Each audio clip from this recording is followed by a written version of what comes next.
cuarta sesión, cuarta y última sesión para el día de hoy. Bueno, continuamos con la cuarta sesión de alergia e inmunología. Empezamos en este momento con el doctor Eduardo Egea acerca del abordaje diagnóstico y terapéutico del angioedema y sus avances. El doctor Eduardo Egea es un médico, director del Grupo de Investigación de Inmunología y Biología Molecular y profesor titular de División de Ciencias de la Salud de Universidad del Norte. Doctor, bienvenido.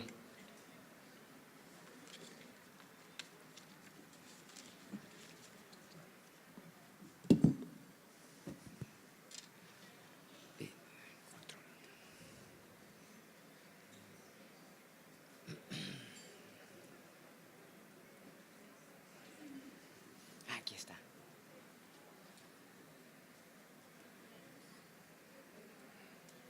Bueno, muy buenas tardes a todos ustedes. Agradecer en primera instancia a todos los organizadores del evento, en especial al doctor Bautista Hoyo, a la doctora Isabel y al doctor José Miguel Escamilla por la oportunidad que tenemos nuevamente como grupo y como universidad de estar con ustedes acá año tras año, afianzando pues este evento que cada día tiene mucho más trascendencia e importancia. Me toca conversar esta tarde sobre un tema en un contexto clínico bastante desconocido, subdiagnosticado, pero una entidad clínica que requiere definitivamente tener un abordaje en la práctica clínica, en una serie de nuestras actividades diarias y que debe ser analizada interdisciplinariamente en varias especialidades.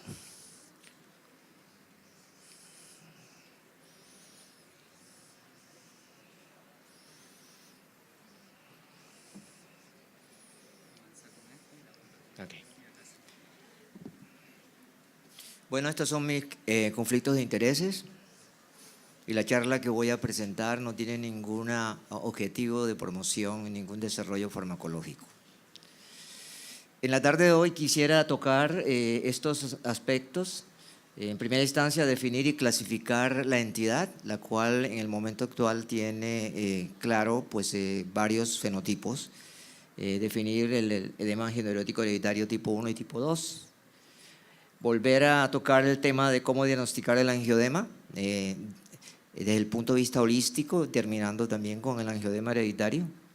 Revisar el concepto del tratamiento profiláctico para los pacientes, que es algo novedoso y que actualmente es necesario en la práctica clínica. Y abordar el tratamiento a demanda con opciones terapéuticas que deben usarse. Como todo en medicina, queremos tener un acercamiento a una definición de lo que es el angioedema. Y esta definición por el doctor Bernstein y colaboradores, que también fue aceptada fundamentalmente por la Academia de Dermatología Americana, dice que angioedema es un signo físico secundario del edema de tejidos a nivel de sus mucosas y de tejidos subcutáneos y que se debe definitivamente, como todos sabemos, a una alteración de la permeabilidad vascular, en donde primordialmente lo que sucede básicamente es inicialmente un transudado para después darnos un exudado y finalmente un edema duro que puede atentar contra la vida en la medida en que se dé en ciertas partes de la economía corporal como a nivel de la vía aérea. En cuanto al edema angioneurótico, que es el invitado de la tarde, podemos decir que es una enfermedad autosómica dominante caracterizada por ataques de edema de múltiples órganos y es causada en primera instancia por una deficiencia cuantitativa y funcional del inhibidor de C1 esterasa, pero también puede ser causada por una deficiencia cualitativa, funcional. Recordar que la C1 esterasa es miembro de la familia de los inhibidores de la serina proteasa y que tiene que ver muchísimo básicamente con el sistema de la coagulación, especialmente por el factor 12 de la coagulación. Estoy un poquito mejor aquí si me bajo. Produce edemas agudos y recurrentes de la piel y de las mucosas. Lo más importante de esta patología es que no se acompaña de urticaria ni prurito. Y a lo largo de la charla quisiera enfatizar en esto.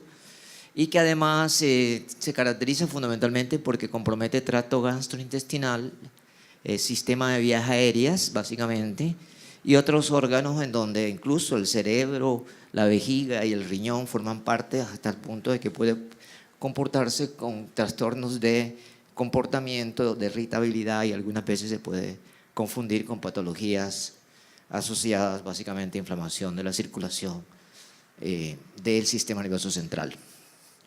Hagamos un poco de historia y recordemos algo importantísimo, y es que desde el año 1982 aparece el concepto de, todos sabemos, en los libros, el famoso edema gigante de Quincke, ¿no? Que básicamente, pues, en ese momento estaba asociado también a urticaria. Y posteriormente, en el año 88, cuando Osler describe por primera vez la patología y habla de que es hereditaria porque encuentra que en núcleos familiares se encuentra presente la patología, pero solo es básicamente hasta el año 1917 cuando Krauser encuentra básicamente su asociación con la expresión genética autosómica dominante. Pasan más de 80 años hasta el momento en que el grupo de Donaldson y Evans demuestran las alteraciones bioquímicas que vamos a ver asociadas a este tipo de patología. Y posteriormente, para el año de 1992, aparecen los primeros medicamentos, desarrollos tecnológicos que cambian básicamente el abordaje terapéutico de esta patología.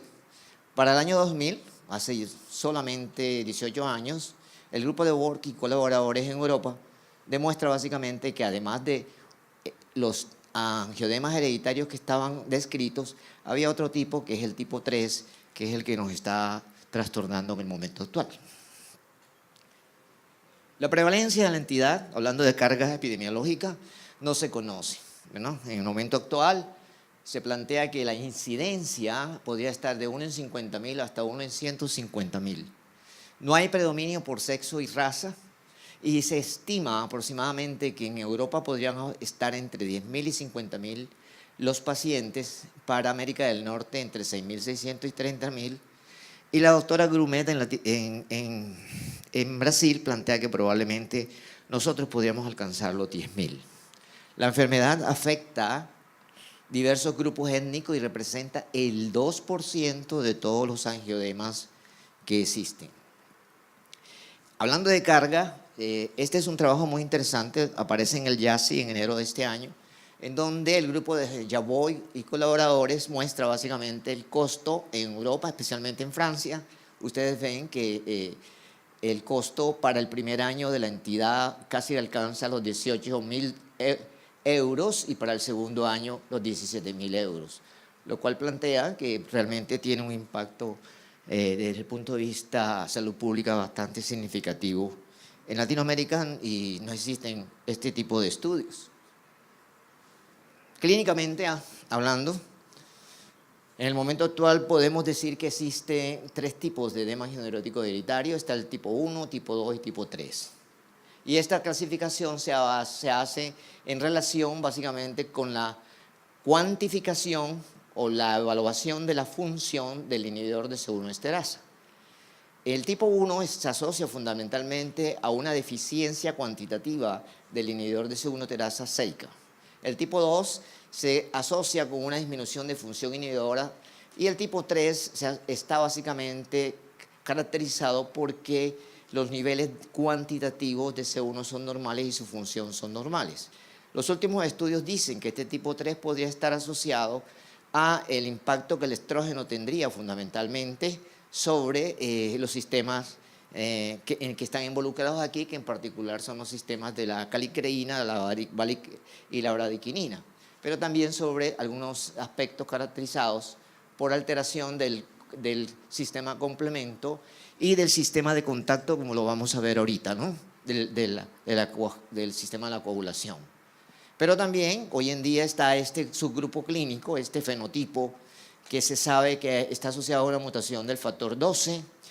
Este fenotipo podría ser básicamente una expresión clínica como lo llamado nosotros el síndrome paraneoplásico de las enfermedades linfoproliferativas, pero también está asociado fundamentalmente con enfermedades autoinmunes y otro tipo de enfermedades depauperativas que comprometen básicamente el sistema inmunológico sin ser enfermedades inmunológicas. Y está un gran grupo en el momento actual que lo seguimos hablando, ubicados en una bolsa como idiopáticos. Desde el punto de vista general, esto lo plantea el profesor Mauren en su último trabajo publicado el año pasado. Él plantea básicamente que el edema angionerótico podría ser clasificado de la siguiente forma. Un grupo, un fenotipo mediado por mecanismos fisiopatológicos asociados a la célula cebada o inducidos por la IgE. Otro subgrupo básicamente no asociado a la IgE y el gran grupo básicamente que está asociado con los defectos de la bradykinin. Pero hay un grupo interesante que es este grupo que vemos aquí, que es el grupo básicamente que se comporta con niveles cuantitativos y cualitativos normales del C1, que puede ser hereditario o puede ser adquirido. Y este adquirido toma importancia hoy en día porque se puede estar presentando como una expresión de hipersensibilidad a ciertos medicamentos, en especial los inhibidores de la CSA, la famosa enzima angiotensina, como lo vamos a ver, pero también los estrógenos, incluyendo los anticonceptivos. Un poco de la fisiopatología, porque es importante que la planteemos, básicamente se puede dar por estas dos vías. La vía de lo que llaman los hematólogos, la vía de contacto, en donde el factor 12, por una carga negativa o cualquier trauma, dispararía la producción de precalicreína, la cual se convertiría en calicreína, y esta calicreína actuaría sobre el quininógeno de alto peso molecular para hiperproducir bradykinin.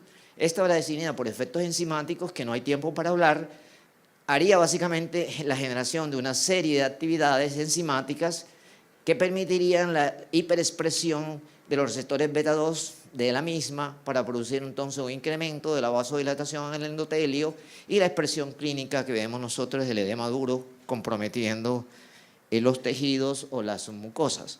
Pero es importante que resaltemos básicamente este aspecto. El inhibidor de C1 esterasa es un factor de freno para la síntesis de calicreína, no solamente sobre la misma expresión de la calicreína funcional, sino también inhibiendo el efecto del factor 12 activado sobre la precalicreína.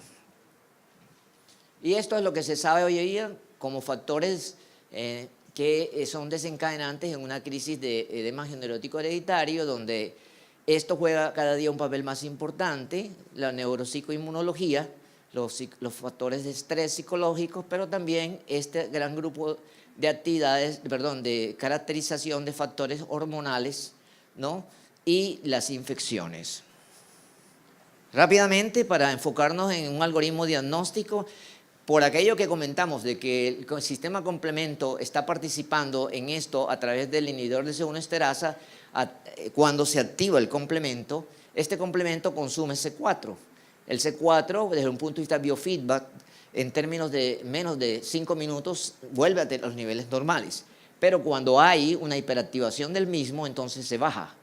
El C4 se consume en los pacientes que tienen edema angionerótico hereditario y entonces cuando lo tenemos bajo debemos cuantificarlos. Si está bajo, básicamente, ¿no? Este paciente muy probablemente que tenga las características clínicas que vamos a mirar, pues lo podríamos clasificar como tipo 1. Si está normal, entonces iríamos a hacerle la evaluación funcional. Cuando la evaluación funcional está baja, hablaríamos del tipo 2. Cuando está normal, hablaríamos del idiopático. Esto del C1Q, pues indudablemente sigue siendo cuestionado porque la verdad no es necesario para hacer el abordaje diagnóstico. Hoy en día decimos que existen criterios clínicos mayores y menores que tenemos que tener en cuenta para hacer el diagnóstico de esta patología. En cuanto a los criterios clínicos, tenemos estos 4 que vemos aquí, siendo fundamentalmente el dolor abdominal de etiología orgánica indefinida, muy frecuente, así también como la duración de más de 12 horas, porque el que está asociado a fenómenos de tipo IgE o de urticaria alérgica o de anafilaxia, son edemas neuróticos que duran menos de 2 horas fundamentalmente. Y otra expresión clínica muy frecuente es el edema laringio recurrente. Hoy en día se dice que uno y dos criterios bioquímicos, un criterio clínico y dos criterios bioquímicos nos llevan a hacer el diagnóstico de esta patología. Pero algo importante es resaltar el dolor abdominal de etiología orgánica indefinida, que en ocasiones incluso ha llevado a pacientes a intervenciones quirúrgicas exploratorias abdominales pensando que son edemas agudos quirúrgicos. Las manifestaciones clínicas más importantes son estas que nosotros vemos aquí. Por el tiempo que tenemos debemos básicamente resaltar el compromiso facial, orofaringio y tracto gastrointestinal. Dentro del compromiso orofaringio, lo más severo como morbilidad es la glositis o el edema de laringe, que puede incluso llevar al paciente a unidades de cuidados intensivos, intubación y traqueostomía. Por otro lado, tenemos el dolor abdominal inexplicable y recurrente. Con los ginecólogos hemos visto en Barranquilla casi ya 10 casos en los cuales incluso hay exudación a nivel del saco de Douglas, y muchas veces pues estos pacientes pueden terminar con diagnósticos errados incluso de anexitis. El angioedema hereditario, entonces, básicamente comienza en la infancia. Generalmente se dice que puede aparecer en los primeros 5 años de edad, pero la epidemiología plantea que el 70% de los pacientes comienzan a expresar su manifestación clínica entre los 15 y los 30 años de edad. El tipo 1 comprende el 85% de estos casos, está asociado a la alteración cuantitativa del C1, y estos pacientes básicamente se conocen también como pacientes clásicos de edema neurótico hereditario. El otro grupo, que es el tipo 2, básicamente está asociado fundamentalmente con la expresión tardía de la manifestación clínica. Algo interesante que dice la literatura, nosotros no lo hemos visto en las pocas series que tenemos, es el síndrome prodrómico prominente del eritema marginal. Sin embargo, en pediatría este eritema marginal se ve incluso asociado a infecciones en este tipo de pacientes. En el diagnóstico diferencial, entonces recordemos, tenemos que hablar del mediado por histamina, por medicamentos, entre los cuales además de los inhibidores de la IECA están los ARA2, y algunos antidiabetógenos como las gliptinas. Los AINES pueden estar incluidos dentro de este diagnóstico diferencial, y el edema angioneurótico idiopático. Rápidamente, insistir en que el dolor abdominal, fundamentalmente el edema abdominal y el compromiso gastrointestinal son características interesantes que, asociados al edema laringio y al edema de cara, nos puede conducir a hacer rápidamente un diagnóstico diferencial.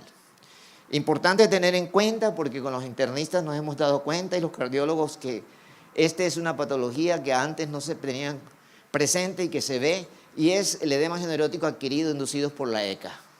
Este edema angioneurótico adquirido se presenta entre el 0,1 al 0,7% de los pacientes que desarrollan edema angioneurótico adquirido. Sin embargo, es importante que se diga que la literatura plantea que se presenta dentro de los primeros 30 días de inicio del tratamiento, aunque hay descrito en la literatura que puede aparecer hasta 10 y 15 años después de estar tomando estos medicamentos. El edema adquirido por deficiencia del inhibidor C1q, que es otro fenotipo, es muy interesante. Hoy en día se plantea de que probablemente obedece a que hay presencia de autoanticuerpos dirigidos contra el inhibidor de C1q. Esta característica que no es familiar y que tiende a presentarse en individuos de más de 40 años de edad es muy importante, asociado a que no hay alteraciones cuantitativas ni alteraciones cualitativas del C1q, básicamente. Se ve en trastornos linfoproliferativos, linfomas, básicamente, pero también puede aparecer en algún tipo de leucemia. Rápidamente, recordar entonces que el apoyo del laboratorio es importante para clasificar esta patología, pero vemos algo aquí interesante, y es que el idiopático, como ustedes ven aquí, y el ejemplo producido por medicamentos como los inhibidores de la ECA, podrían confundirse también con el tipo 3, ¿no? Y esto básicamente permite entonces decir que es necesario fundamentalmente abordar al paciente con algunas características clínicas. Por ejemplo, el tipo 3 es un fenotipo que se expresa fundamentalmente o debuta en pacientes por encima de los 35 años de edad. Se asocia fundamentalmente a una historia clínica que es más frecuente en mujeres. No hay un comportamiento hereditario, sino hay una serie de personas del núcleo familiar que estén prediciendo la patología. Y además de estar asociado a mujeres, también se asocia fundamentalmente al largo uso de anticonceptivos. Pues el inhibidor el grupo asociado a medicamentos se encuentra después que se hace una buena anamnesis. Y es importante, pues entonces, tener en cuenta esto para evitar todo lo que hemos hablado, la morbilidad, si hay compromiso laringio, fundamentalmente, o el mal uso del medicamento para llegar a un buen tratamiento. Este es el árbol de la vida que todos conocemos allá en Orlando. Dentro de las recomendaciones para abordar un paciente de esto, tenemos fundamentalmente tener en cuenta que debemos elaborar una buena historia clínica, como en todas las entidades que manejamos, pero en el día a día, si tenemos un paciente de esto en emergencia con un ataque agudo, usar oxigenación y osimetría permanente, antihistamínicos y analgésicos cuando sea necesario, pues indudablemente si tiene este tipo de medicamentos, quitárselos, los inhibidores de la angiotensina. Aumentar, esto es importante, si ya viene en tratamiento debemos aumentar la dosis de medicación para controlar el ataque de los medicamentos que tenemos en el armamento terapéutico. Y estos son los medicamentos que tenemos en el armamento terapéutico actual, desde los cuales van pues básicamente esto que son el Berinert, el Cinryze, el Ruconest, que son fundamentalmente medicamentos que utilizan terapia de reemplazo, todos son C1, inhibidor de C1Q, el Ruconest es de ingeniería genética, los otros dos, este es un nanofiltrado y este es directamente proveniente es un fragmento sanguíneo. También tenemos en el momento actual pues el uso del Icatibant y el Elecantine. La ventaja que tienen estos dos últimos es que son subcutáneos y que se pueden autoadministrar. Como vemos, la gran mayoría de ellos están aprobados por encima de los 18 años de edad y el costo de todos ellos es supremamente alto. Las opciones terapéuticas que tenemos dependen del momento clínico de nuestros pacientes y esto lo dicen básicamente las guías internacionales. Resaltamos la WAO del 2012 y la del 2017, en donde plantea que el tratamiento según momento clínico debe ser, en cuanto a los ataques frecuentes, fundamentalmente y graves, el uso de andrógenos o antifirinolíticos, ahora el Icatibant o los concentrados de C1Q. En el caso de la profilaxis a corto plazo, vendrían siendo los mismos con una reubicación en el cual pues, podríamos pensar en un concentrado del C1 inhibidor, en segunda instancia un andrógeno o un Icatibant. Y en el tratamiento de aquellos pacientes que son seguidos y que hacen recurrencia de crisis, podríamos utilizar el Icatibant o el concentrado. Como ustedes ven, no está presente el plasma, porque pues, en el momento actual las guías no lo plantean. En cuanto a la profilaxis y tratamiento, pues vemos nosotros aquí los mismos medicamentos. No hay tiempo para hablar de ellos, pero hay que decir prácticamente entonces que a corto plazo nosotros podríamos utilizar los andrógenos fundamentalmente. En el caso de Latinoamérica, el estudio de los brasileros demuestra que el danazol prácticamente es el medicamento de elección, es el de menos efectos colaterales y además es tolerado. Con él se pueden utilizar diferentes protocolos, está el de Milán y el protocolo de Budapest. De todas maneras, esos protocolos pueden permitir decir que la dosis promedio es de 200 miligramos por día, pero también podemos usar, como ustedes ven, el ácido tranexémico como antifibrinolítico o los concentrados que en el momento actual no los tenemos en nuestro país. La decisión de utilizar profilaxis a largo plazo depende del paciente, definitivamente, y aquí pues la medicina personalizada es supremamente importante. En cuanto al manejo a largo plazo, es importante tener en cuenta fundamentalmente que algunos de estos medicamentos podrían producir problemas incluso de isquemia cardíaca, pero estos pacientes deben seguirse deben hacérsele todos estos marcadores, porque algunos de ellos, previo a llegar al uso de los nuevos desarrollos, pudieron haber recibido terapia de reemplazo y podrían tener la posibilidad de estar infectados por hepatitis B y C o por VIH. Y a todos ellos hay que ponerle la vacuna. Pero además es muy importante tener en cuenta hacer el ultrasonido del hígado cada 12 meses y al inicio, por supuesto, porque se ha demostrado que algunos de estos productos podrían producir adenoma, incluso carcinoma hepático. Y también, básicamente, hacerles los estudios que vemos abajo, en especial la prueba de función hepática y el perfil lipídico, porque podrían producir en estos pacientes aumento de la aterogénesis y la aterosclerosis. El abordaje en la atención primaria, pues indudablemente, como cualquier patología, para prevenir morbilidades y comorbilidades en particular. Y para terminar, pues debemos pensar que una adecuada anamnesis y una valoración de síntomas y signos pueden llevarnos a un diagnóstico correcto. Tener siempre en cuenta que es una enfermedad genética y que debemos estudiar fundamentalmente todo el grupo nuclear familiar. Y cuando tenemos un paciente en urgencias debemos hacer un diagnóstico certero porque podríamos terminar con una mortalidad. Estas son las recomendaciones que se dan actualmente por parte de la UAO, que son los mismos de la Academia Europea y que han sido aceptadas por el grupo de los americanos, en donde se dice que todos los pacientes sospechosos de tener esta patología deben evaluarse para determinar los niveles séricos de C1 inhibidor y debe evaluarse también permanentemente el C4. Por otro lado, enseñar a todos en la autoadministración y estos pacientes siempre deben tener una identificación con ellos mismos. Por otro lado, también decir que en el momento actual podemos tratar a los pacientes, como vimos, bien sea con el icatibano de calantines, incluso desde los periodos muy tempranos y en urgencia, porque los otros productos solo comienzan a actuar 48 y 72 horas después. Eso es supremamente importante tener en cuenta y todos los pacientes, como decimos, deben estar clasificados. Eso era lo que quería contarles esta tarde.